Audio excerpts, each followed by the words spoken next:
Shalom Bapak Ibu Saudara. Shalom. Puji Tuhan, hari ini kita bisa berkumpul lagi di sini. Tuhan kasih kita tubuh yang sehat, Tuhan kasih kita kesehatan yang terbaik, memimpin sampai kita boleh hadir tempat ini. Sumpah keren, begitu luar biasa. Amin. Sebelum kita mulai, mari kita satu dalam doa, membawa hati kita dalam hadirat Tuhan. Terima kasih Bapak, Kau baik, Kau luar biasa buat setiap kami Tuhan. Hari ini kembali kami boleh berkumpul di tempat ini Tuhan. Kami percaya karena Tuhan dan gagah kami semuanya karena anugerah Tuhan. Kami percaya Tuhan bahwa 3 orang yang berkumpul dalam nama-Mu Kau hadir di tempat ini. Hari ini kami datang, kami bawa korban kami bawa penyembahan kami, syukur kami kepada-Mu Tuhan. Karena apa yang sudah Kau lakukan buat setiap kami begitu luar biasa. Kami bersyukur untuk segalanya Tuhan. Pimpin sertai ibadah kami mulai dari awal pertengahan hingga akhirnya kami mau serahkan dalam tangan-Mu Tuhan. Kami percaya setiap kuasa-kuasa yang tidak berkenan di hadapan-Mu Tuhan sudah Kau hancurkan Bapa. Dan kami berdoa Tuhan, kami mohon biarlah Roh Kudus Kau bekerja sebebas-bebasnya. Apapun yang Kau mau biarlah semuanya terjadi di tempat ini. Memberkati kami, menyembuhkan kami, memulihkan setiap kami. Kami rindu Tuhan, kami rindu, kami boleh lebih dekat lagi dengan Kau. Kami mau serahkan semuanya dalam tangan-Mu.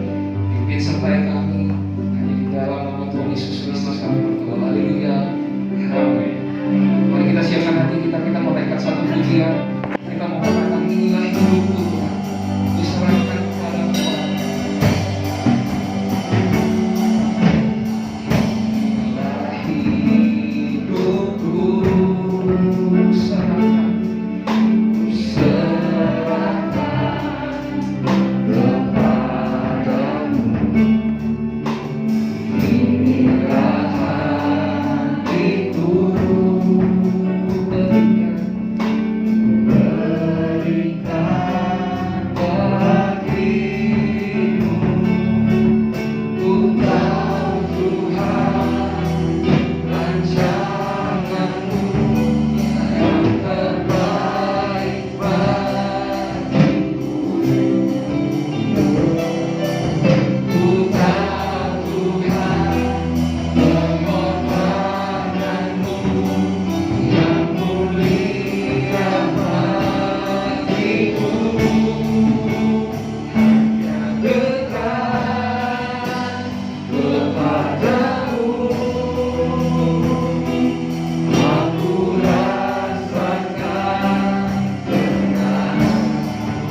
percaya padamu, pengharapanku.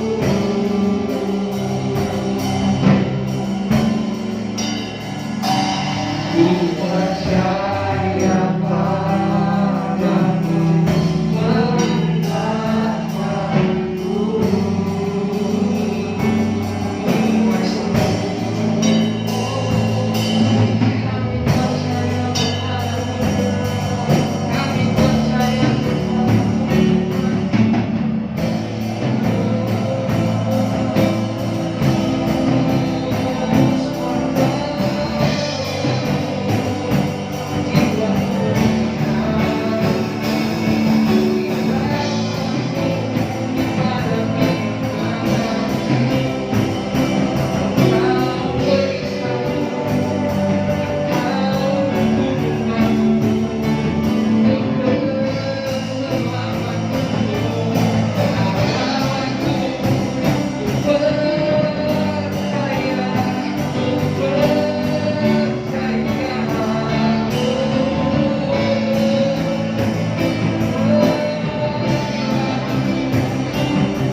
Allah yang luar biasa seperti itu.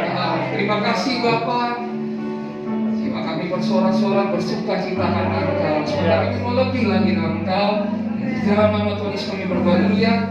Amin. Haleluya. Siapa mau begitu ya?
percaya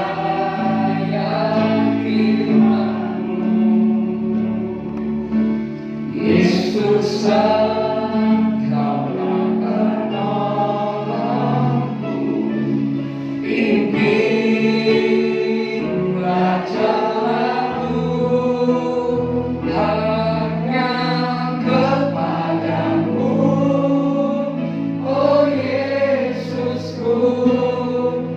Ku serahkan semua beban hidupku, dan aku percaya bersamamu ku dipulihkan, ku berkemenangan sekarang.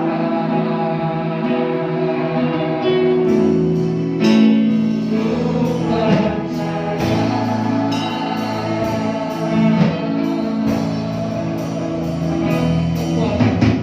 kekuatanku, perisaiku, Kau tempat perlindunganku, menghiburku, membelaku, menawan kekuatanku, tak mengandalkan diri. Ku percaya firman-Mu, Yesus, Engkaulah penolongku. Pimpinlah jalanku, hanya kepadamu, oh Yesusku. Ku serahkan semua beban hidupku, dan aku percaya bersamamu ku dipulihkan, ku berkemenangan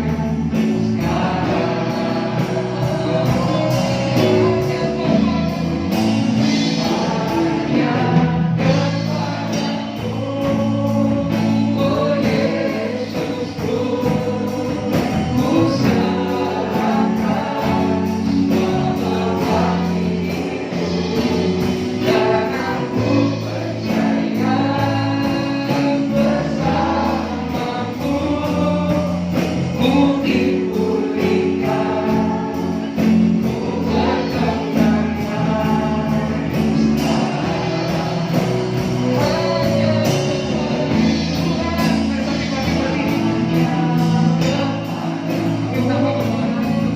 oh Yesusku. Ku serahkan semua beban hidupku, dan aku percaya bersamamu ku dipulihkan, ku berkemenangan sekarang. Ku percaya, ku percaya,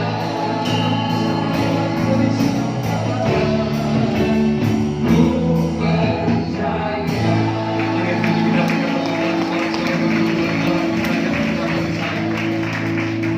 Mari kita satu dalam doa.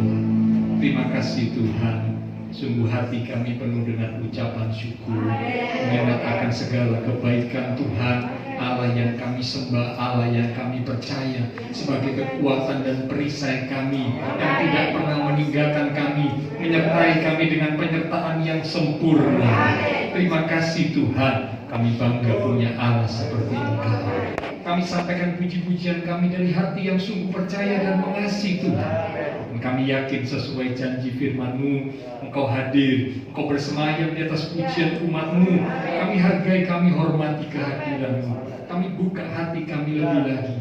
akan mengambil sikap seperti Maria untuk duduk diam di bawah kaki Tuhan, menerima firman kebenaran yang sangat kami butuhkan. Mari urapi setiap kami ya Roh Kudus, beri kami hati seorang hamba, telinga seorang murid, sehingga setiap benih firman yang akan ditaburkan tidak berlalu dengan sia-sia, melainkan sungguh boleh tertanam, berakar, bertumbuh dan berbuah di dalam hidup kami, sehingga firman Tuhan sungguh boleh mengubah hidup kami, akan mendewasakan iman rohani setiap kami umat-umat.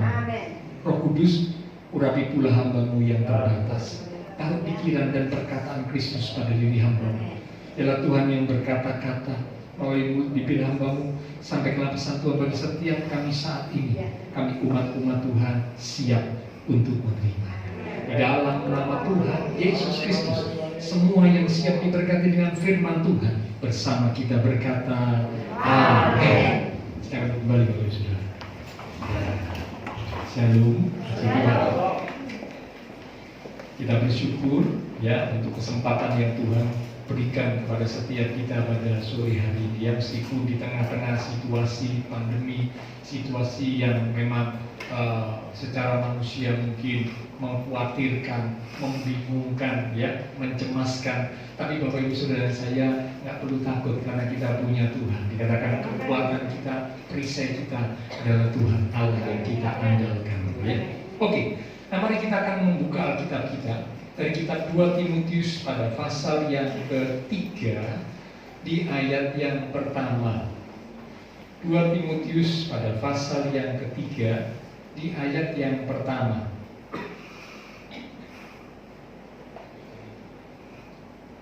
Demikian firman Tuhan. Ketahuilah bahwa pada hari-hari terakhir akan datang masa yang sukar. Yang setuju berkata amin. Nah, judul perenungan firman Tuhan pada sore atau malam hari ini adalah masuk ke dalam rencana Tuhan atau jebakan iblis, tanda tanya. Ya, sekali lagi judul firman Tuhan pada malam ini adalah masuk dalam rencana Tuhan atau jebakan iblis, tanda tanya. Jadi ini merupakan sebuah kalimat tanya. Ya, saya ambil judulnya itu kalimat tanya, masuk dalam rencana Tuhan atau jebakan iblis. Nah, tentu Bapak Ibu Saudara kalau suruh milih mau masuk dalam rencana Tuhan atau jebakan iblis, milih yang mana? Pasti semua kita sepakat berkata saya rindu masuk dan berada dalam rencana Tuhan. Amin. Ya. Nah, Alkitab katakan dalam 2 Timotius pasal 3 ayat yang pertama, ini ayat yang sudah terkenal. Dikatakan pada hari terakhir akan datang masa yang sukar. Ya, saya nggak perlu jelaskan panjang lebar. Memang kita ada di hari-hari terakhir, ya, di akhir zaman. Tanda-tanda kedatangan Tuhan pada kali yang kedua sudah semakin nyata. Ya, yang menunjukkan bahwa sebentar lagi Tuhan akan datang menjemput setiap umatnya. Ya, nah, ketika sebelum Tuhan datang menjemput umatnya, itu dikatakan akhir zaman. Pada akhir zaman, pada hari-hari yang terakhir akan datang masa yang sukar. Nah, bicara tentang masa yang sukar, ya, di mana Bapak Ibu Saudara dan saya sedang hidup di zaman akhir, ya. Masa yang sukar ini bicara tentang dua hal. Saya ingat beberapa waktu yang lalu Pak Edi Rudi pernah sampaikan hari ini. Saya cuma mengulang, ya, review. Masa yang sukar yang ada di akhir zaman itu bicara tentang dua hal.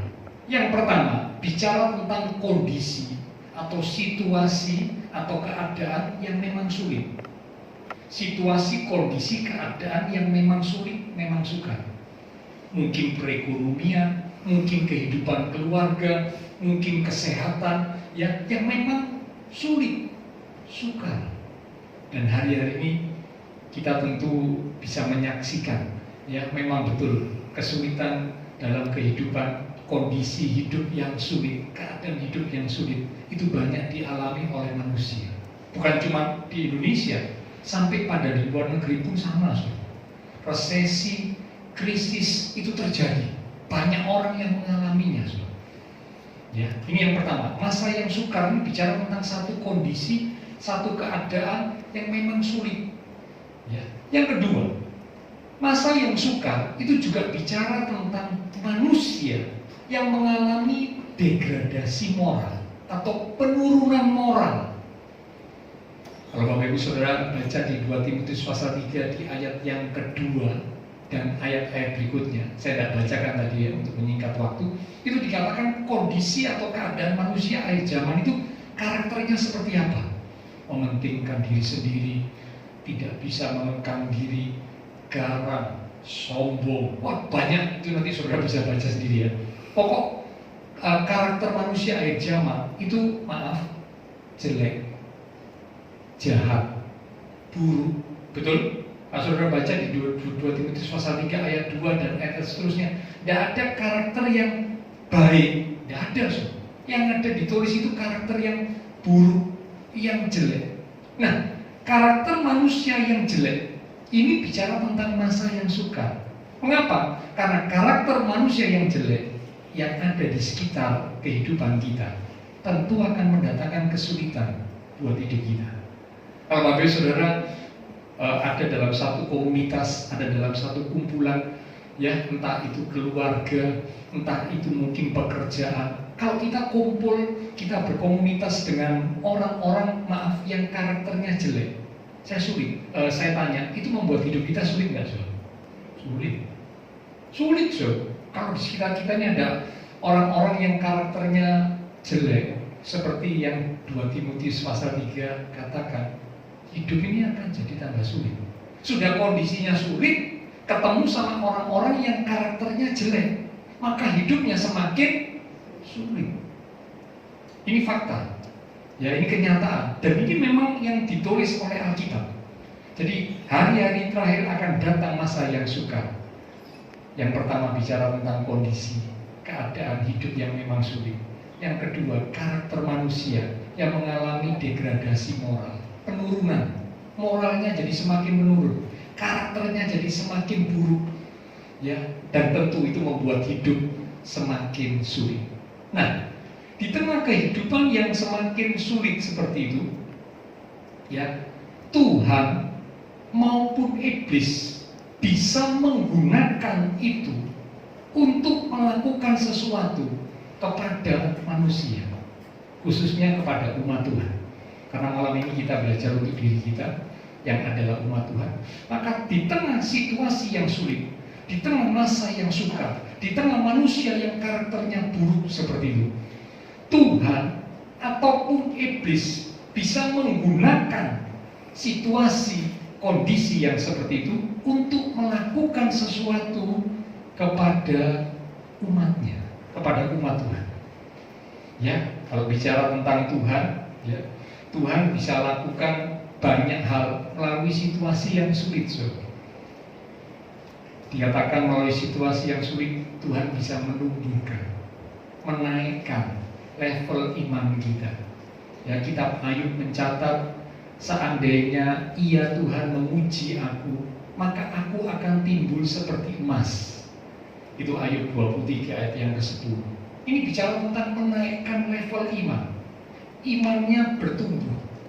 Situasi yang sulit membuat iman seorang umat Tuhan semakin bertumbuh. Nah, ini Tuhan bekerja melalui situasi sulit.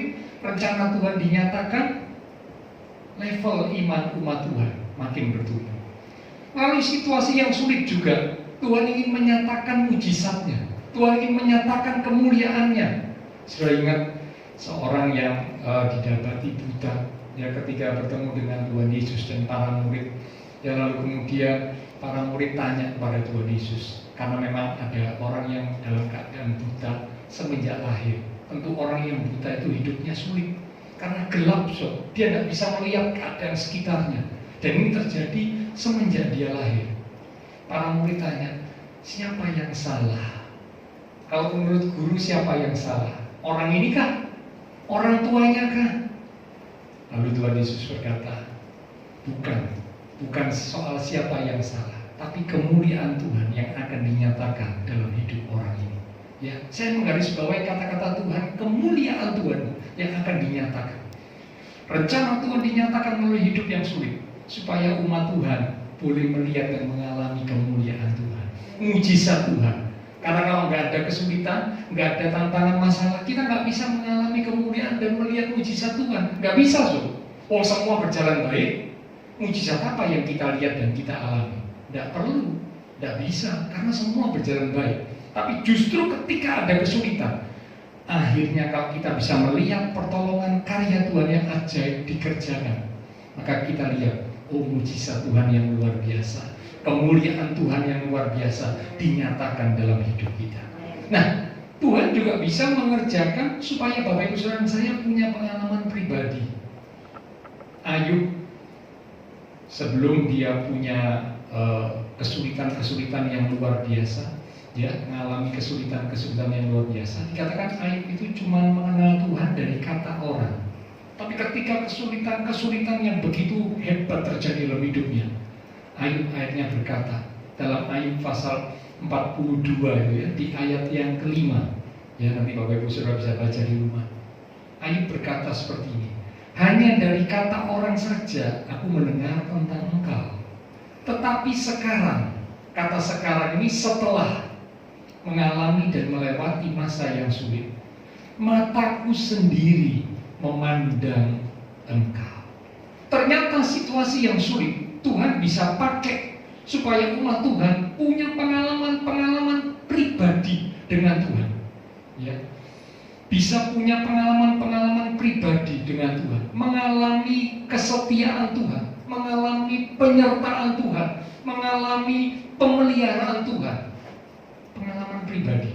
Dulu cuma dengar kata orang, oh, orang bersaksi Tuhan Yesus luar biasa, orang bersaksi Tuhan Yesus buat mujizat, tapi dirinya sendiri tidak pernah mengalami, so. Cuma dengar kesaksian, cuma dengar kata orang. Nah, Tuhan izinkan masa yang sulit terjadi dalam hidup kita supaya kita mengalami Tuhan, mengalami pribadi Tuhan, punya pengenalan pribadi akan Tuhan. Jadi masa yang sulit Tuhan bisa gunakan supaya umat Tuhan level imannya naik, supaya umat Tuhan mengalami kemuliaan Tuhan, dan supaya umat Tuhan punya pengalaman pribadi dengan Tuhan. Tetapi sebaliknya, masa yang sulit juga bisa dimanfaatkan oleh iblis. Karena iblis berpikir masa yang sulit itu akan membuat seseorang itu meninggalkan Tuhan. Ya, yuk kita lihat sebentar di dalam kitab Ayub. Kitab Ayub pasal yang pertama di ayat yang ke-11. Ayub pasal yang pertama di ayat yang ke-11. Ini perkataan iblis kepada Allah, kepada Tuhan. Demikian firman Tuhan. Tetapi ulurkanlah tanganmu dan jamalah segala yang dipunyainya. Ia pasti mengutuki engkau di hadapanmu.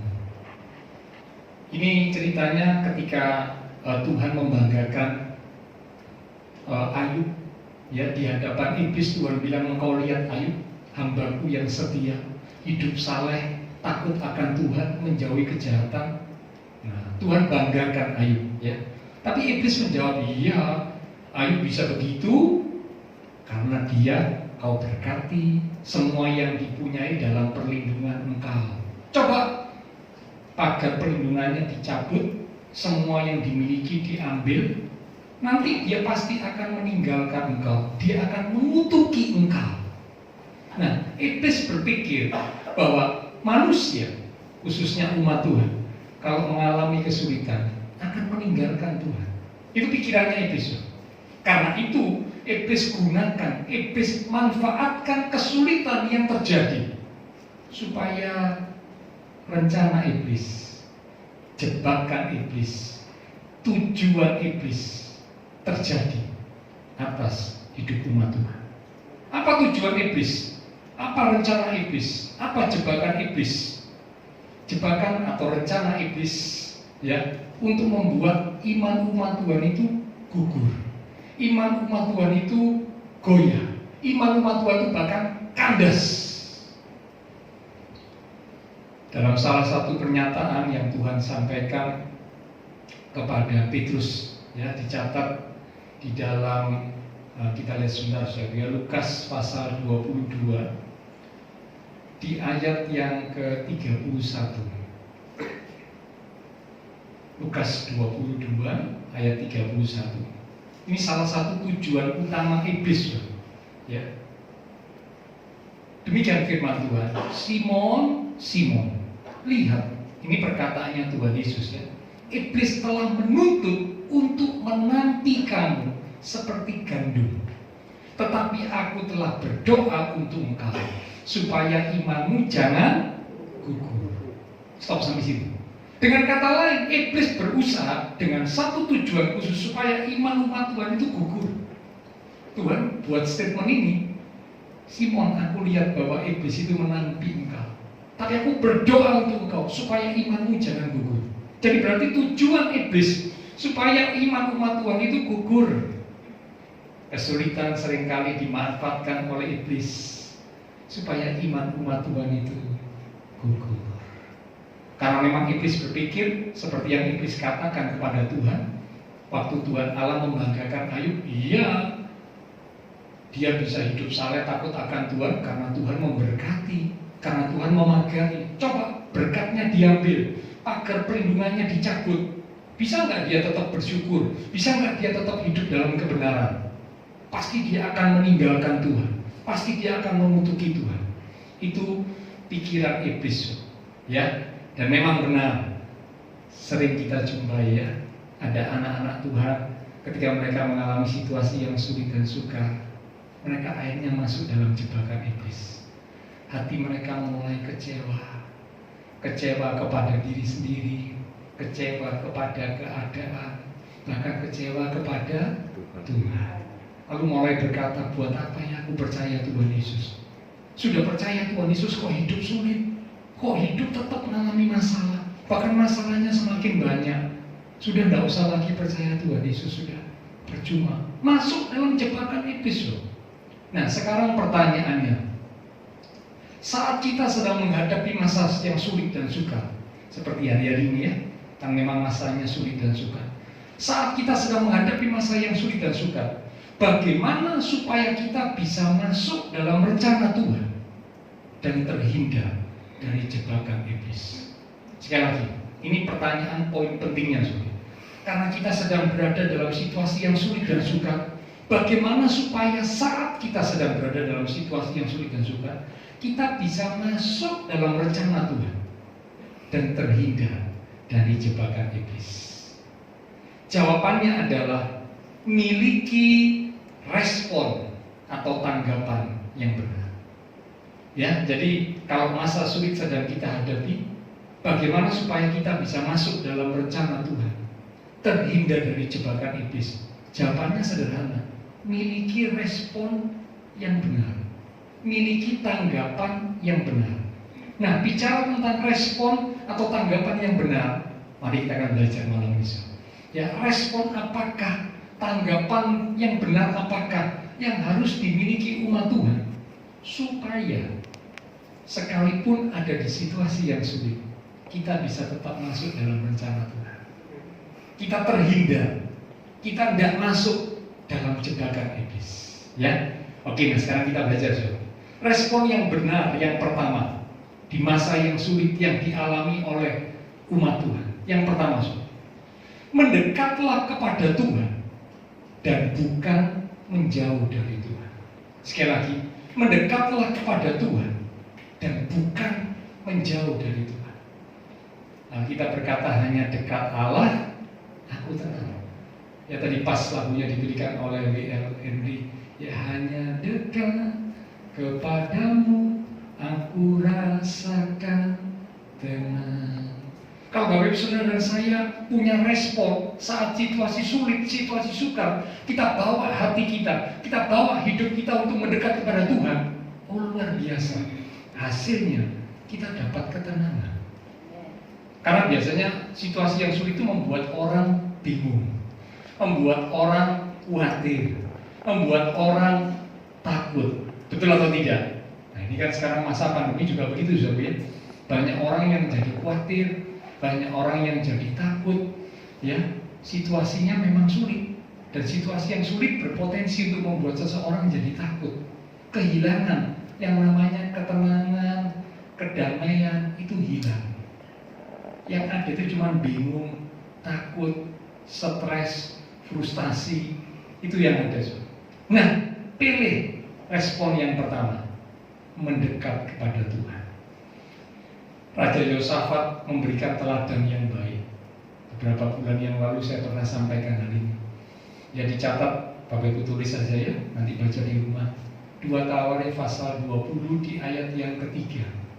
2 Tawarikh pasal 20 di ayat yang ketiga. Ayat itu berkata, Yosafat menjadi takut. Mengapa jadi takut? Karena lagi ada masalah yang besar. Ada kerajaan musuh yang hendak menyerang kerajaan Yosafat. Ya, Yosafat dan rakyatnya takut karena musuh yang mau menyerang itu musuh yang kuat, musuh yang besar, kekuatannya jauh lebih dibanding kerajaannya Yosafat. Secara manusia nggak mungkin bisa melawan, nggak mungkin bisa menang. Karena itulah dia punya alasan untuk takut. Ya, Yosafat menjadi takut, lalu mengambil keputusan untuk mencari Tuhan. Ini kalimat yang luar biasa. Itulah sebabnya juga saya beri nama anak saya yang ketiga Yosafat. Ya karena saya rindu, kami rindu supaya Yosafat ini kalau mengalami sesuatu cari Tuhan. Ini paling penting. Kalau Bapak Ibu Saudara saya lagi mengalami masa yang sulit dan sukar, maka respon yang benar yang pertama, jangan jauh dari Tuhan. Sangat disayangkan kalau situasi sulit kita malah jauh dari Tuhan. Sayang, Tuhan itu sedih. Karena Pak Tuhan justru rindu situasi yang sulit makin dekat sama Tuhan. Karena kita berarti semakin membutuhkan Tuhan. Seperti kayak masa pandemi ini, Saudara mau lari kemana? Gak bisa. Lawang dokter aja juga kena virus, dokternya juga mati. Banyak tenaga medis, termasuk para dokter yang mati. Lalu berharap mau lari ke dokter, gak bisa. Justru kita mesti datang mendekat kepada Tuhan. Ini poin penting. Jadi respon benar yang pertama kalau situasi sulit, mari datang mendekat kepada Tuhan. Jangan jauh dari Tuhan, tapi justru mendekat pada Tuhan. Ya, dan ini akan membawa Bapak Ibu Saudara masuk dalam rencana Tuhan. Yang kedua, setelah kita datang mendekat kepada Tuhan, respon yang benar yang kedua yang akan membawa kita masuk dalam rencana Tuhan, meskipun dalam situasi yang sulit. Respon yang benar yang kedua adalah dengar firman Tuhan, perhatikan firman Tuhan, percayai firman Tuhan, dan bukan perasaan kita ataupun perkataan manusia. Sekali lagi, dengar, pegang, percayai firman Tuhan, dan bukan perasaan kita ataupun kata-kata manusia. Minggu yang lalu saya sudah sampaikan, kalau kata-kata manusia itu bisa salah. Ya, si A berkata begini, belum tentu benar. Ternyata si B ngomongnya beda, Ya, kata-kata manusia bisa salah. Karena itu nggak boleh terlalu percaya sama kata-kata manusia. Sudah dengar kata-kata manusia ya memang karena hidup di dunia, kumpul sama manusia yang nggak mau dengar. Tapi kita mesti kritis, kita mesti selektif.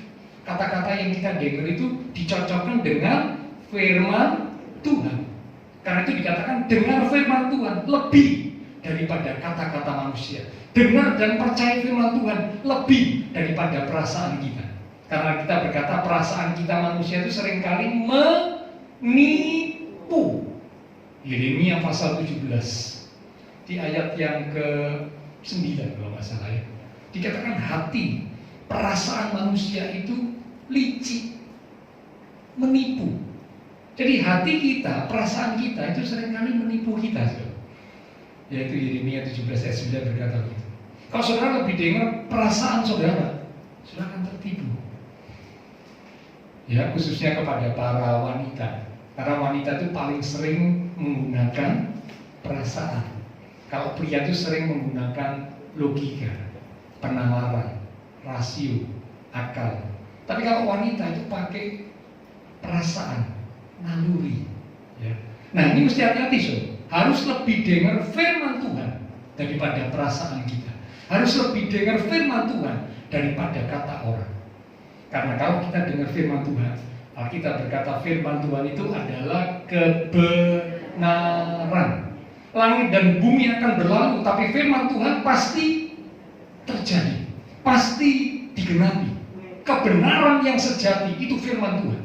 Jadi kalau Bapak Ibu Saudara mengalami masa sulit, dengar apa kata Tuhan, dengar apa kata firman Tuhan.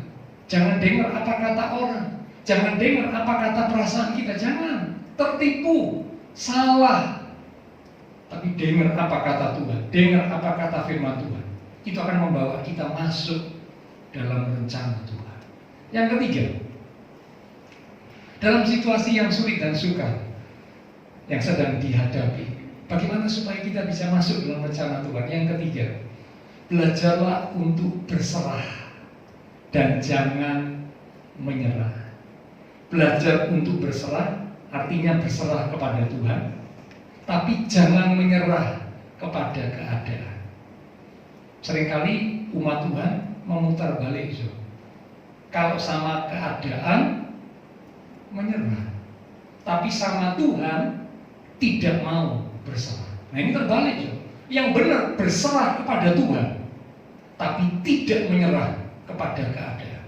Mengapa? Orang yang menyerah kepada keadaan berarti orang itu sudah putus asa.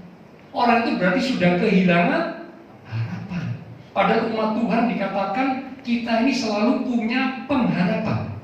Itu janji Tuhan. Allah memberikan pengharapan begitu limpah buat setiap umat Tuhan. Lalu kalau kita umat Tuhan kehilangan pengharapan karena sudah menyerah kepada keadaan, maaf, ini satu tindakan yang akan membawa kita masuk dalam jebakan iblis. Iblis senang kalau melihat umat Tuhan sudah menyerah kepada keadaan, menyerah kepada nasib, dalam tanda kutip sebagai katanya nasib katanya gitu ya. Ya wis memang nasibku gini, takdirku gini. Ya, di dalam Tuhan itu tidak ada kata nasib, kata takdir.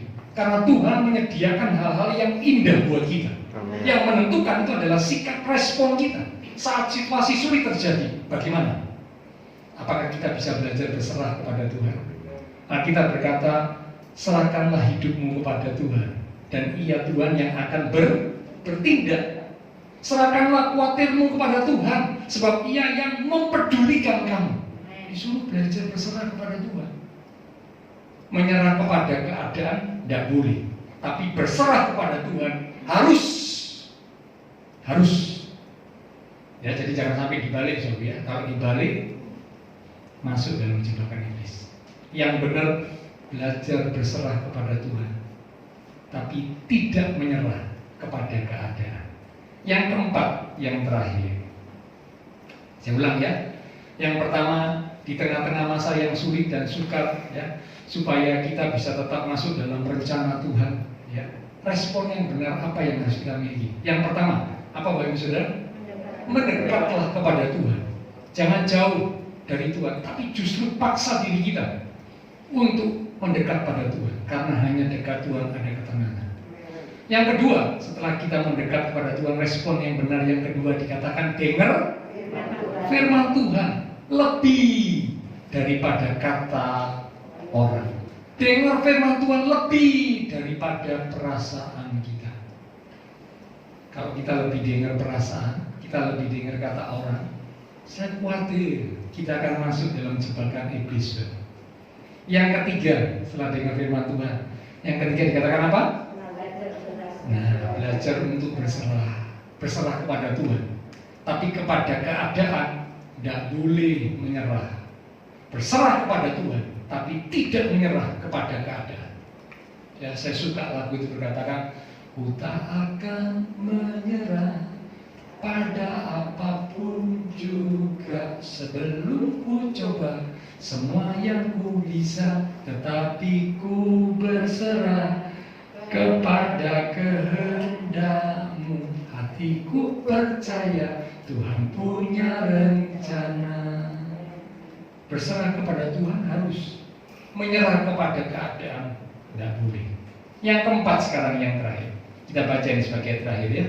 Amsal pasal 14 ayat yang ke-15. Amsal pasal 14 ayat yang ke-15. Setelah ini pelayan Tuhan bisa kembali maju ke depan ya. Amsal pasal 14 di ayat yang ke-15, saya ambil langsung bagian B saja ya. Dimulai kata tetapi. Tetapi orang yang bijak memperhatikan langkahnya. 16. Orang bijak berhati-hati dan menjauhi kejahatan. Amin. Dikatakan orang yang bijak memperhatikan langkahnya. Orang yang bijak berhati-hati dan menjauhi kejahatan. Yang keempat, respon yang benar yang harus dimiliki umat Tuhan saat menghadapi masa yang sulit. Yang keempat, jadilah bijak dan bukan sembarangan bertindak. Sekali lagi, jadilah bijak. Kalau mau ngambil langkah, ngambil keputusan, dikatakan jadilah bijak. Orang yang bijak itu berhati-hati, memperhatikan langkahnya. Dengan kata lain, tidak gegabah, tidak sembrono. Kalau melangkah, tentunya didoakan dulu. Kalau melangkah, tentunya dipertimbangkan dulu. Ya, itu bijak, so.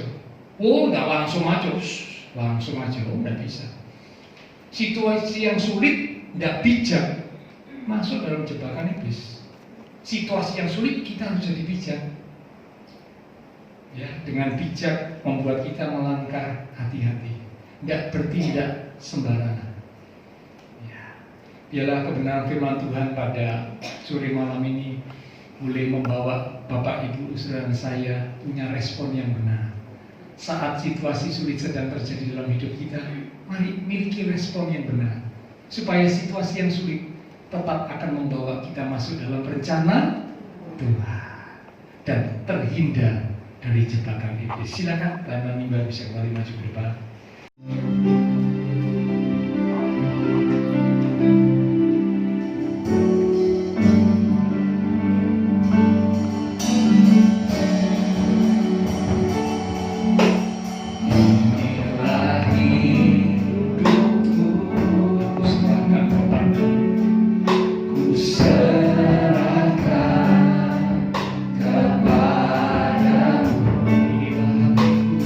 Inilah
dekat kepadamu Tuhan. Ya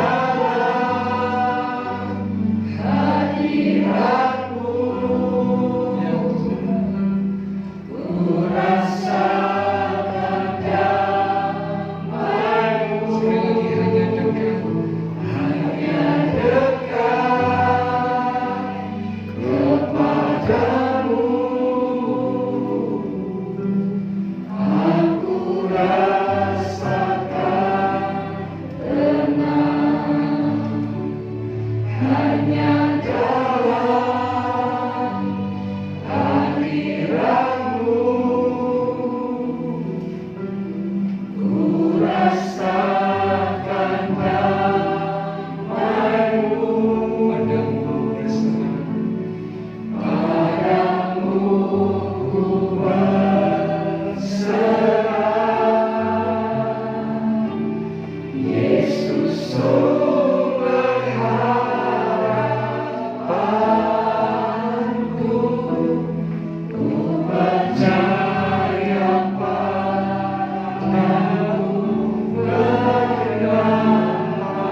syukur.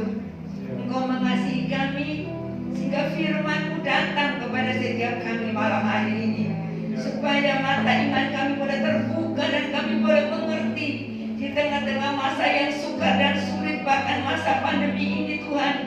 Kami tidak jatuh dalam jebakan iblis Tuhan, tetapi kami benar-benar boleh masuk dalam rencana Tuhan yang indah. Kami tahu rancangan Tuhan buat kami bukan rancangan kecelakaan, tapi rancangan yang penuh dengan damai sejahtera, bukan masa depan yang penuh dengan harapan Tuhan. Karena Engkau ingin supaya setiap kami umat-Mu Tuhan boleh datang mendekat kepadamu, melekat dan berpaut kepadamu Tuhan, tidak jauh dari Engkau. Kami mau mencari Tuhan yang terutama dalam setiap situasi keadaan apapun. Kami mau mencari hadirat-Mu, mencari kehendak-Mu dinyatakan dalam kehidupan kami. Terima kasih Tuhan, supaya kami belajar Tuhan untuk dengar akan firman-Mu, dengar akan setiap perkataan Tuhan, lebih Tuhan dari segala apa yang bisa kami dengar di dunia ini, baik perkataan manusia, baik itu perasaan hati kami. Kami mau tundukkan dalam kuasa Roh Kudus yang akan memeteraikan firman Tuhan yang hidup dan berkuasa, sehingga kami semua boleh menjadi umat-umat Tuhan yang sungguh-sungguh bisa berserah penuh kepadamu. Kami tidak mau menyerah dengan keadaan, tapi kami lawan dengan iman, karena Engkau berjanji memberikan kami kemenangan, dan kami akan menjadi lebih dari pemenang. Kami tidak mau patah semangat, kami tidak mau putus asa, karena kami tahu bagi Tuhan pasti ada jalan keluar. Tidak ada yang sukar, tidak ada yang mustahil. Asal kami percaya pasti terjadi dalam hidup kami. Kami diberikan hikmat, kami diberikan kebijaksanaan yang kami terima dari firman Tuhan, dan dengan hikmat kebijaksanaan dari Tuhan kami dapat mengerti dan membuat keputusan yang benar, yaitu keputusan sesuai dengan apa yang Tuhan kehendaki. Malam hari ini hati kami sungguh penuh ucapan syukur. Kami tahu kami menjalani tahun 2021 hanya masih beberapa waktu Tuhan, belum sampai 1 bulan, masih panjang ke depan perjalanan hidup kami. Dan Engkau mau supaya setiap langkah kami buat keputusan yang benar. Kami tidak gampang gegabah mengambil keputusan yang menurut pikiran manusia, tapi kami menurut pikiran Kristus. Taruhkan itu dalam hati kami Bapa, supaya kami menjadi umat Tuhan yang boleh melihat kemuliaan Tuhan dinyatakan dalam kehidupan kami, dalam rumah tangga kami, dalam keluarga kami, dalam pekerjaan kami, dalam pelayanan kami, dalam studi kami, dalam di tempat manapun kami berada. Kami boleh melihat kemuliaan Tuhan, mujizat Tuhan terjadi. Itu yang kami yakini. Dan hari ini kalau kami ada sebagaimana kami ada, ini mujizat yang Kau buat dalam hidup kami. Dan mujizat terbesar yaitu keselamatan yang sudah Engkau sediakan bagi kami. Terima kasih Bapak, terima kasih. Kami percaya malam hari ini iman percaya kami telah diteguhkan, dikuatkan. Mungkin ada di antara kami yang lemah, tapi kami mau bangkit dengan iman dan berkata kami percaya dan mempercayakan hidup kami sepenuhnya dalam tangan Tuhan Yesus Kristus. Berkati hamba-Mu Bapak Gembala yang sudah menjadi saluran berkat, rapi dan pakai hamba-Mu untuk menyingkapkan dan membukakan rahasia kebenaran firman-Mu yang sangat kami butuhkan Tuhan. Karena kami tahu firman Tuhan yang berkuasa, yang bisa menolong kami. Karena firman Tuhan tidak pernah berubah. Langit dan bumi akan lenyap, firman Tuhan pasti terjadi. Ajarkan kami untuk memperkatakan firman Tuhan dalam setiap hari, setiap saat, setiap langkah hidup kami. Kami mempercayai firman saja. Terima kasih Bapak, terima kasih, terpujilah nama-Mu. Bahkan kami percaya Tuhan malam hari ini kami semua sudah diberkati Tuhan, sehingga kami juga akan belajar memberkati pekerjaan dengan hati yang penuh ucapan syukur. Terpujilah nama-Mu Bapa, di dalam nama Tuhan Yesus Kristus kami sudah berdoa dan mengucapkan syukur. Haleluya, amin. Di dalam doa kami percaya malam ini Tuhan, semua kami yang hadir sudah menerima berkat dari Tuhan. Tambahkan kapasitas kami untuk kami boleh siap menerima berkat yang lebih lagi yang Tuhan siapkan buat kami. Sehingga dengan ketika kami diberkati Tuhan, membawa kami semakin setia, semakin sungguh-sungguh mengasihi Tuhan. dan mendekat pada Tuhan. Kami berdoa buat teman-teman seiman kami yang tidak bisa hadir. Tuhan menilik melawat setiap mereka. Untuk mereka-mereka yang sakit kami berdoa, Tuhan jamah, pulihkanlah kekuatan, kesehatan, kesembuhan di dalam nama Tuhan Yesus Kristus. Oleh bilur Tuhan Yesus, teman-teman seiman kami yang sakit disembuhkan, yang lemah dikuatkan, yang susah dihiburkan. Bahkan mungkin ada mereka yang sedang menghadapi pergumulan, ialah iman mereka tetap teguh di dalam Tuhan. Mereka boleh punya respon yang benar, sehingga kesulitan tidak membuat mereka jatuh, tapi kesulitan justru membawa mereka masuk lebih lagi dalam rencana Tuhan. Terima kasih Tuhan.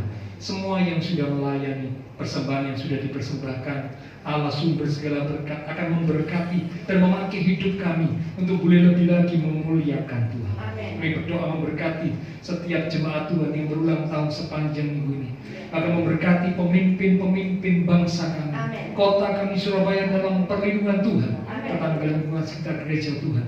Tuhan berkati mereka sekalian. Terima kasih Tuhan Yesus. Sebentar kami akan bisa satu dengan yang lain, lindungi sertai dan hentar kami sampai tiba di tujuan kami masing-masing dengan selamat. Bapak, Ibu, Saudara yang dikasihi Tuhan, mari bersama kita akan pulang kembali ke dalam keluarga, rumah tangga, pekerjaan, studi, dengan membawa berkat anugerah damai, sukacita yang melimpah dari Allah Bapa Surgawi, kasih Tuhan Yesus Kristus, dan persekutuan dengan kuasa Roh Kudus yang harus mimpi menuntun langkah kehidupan setiap kita.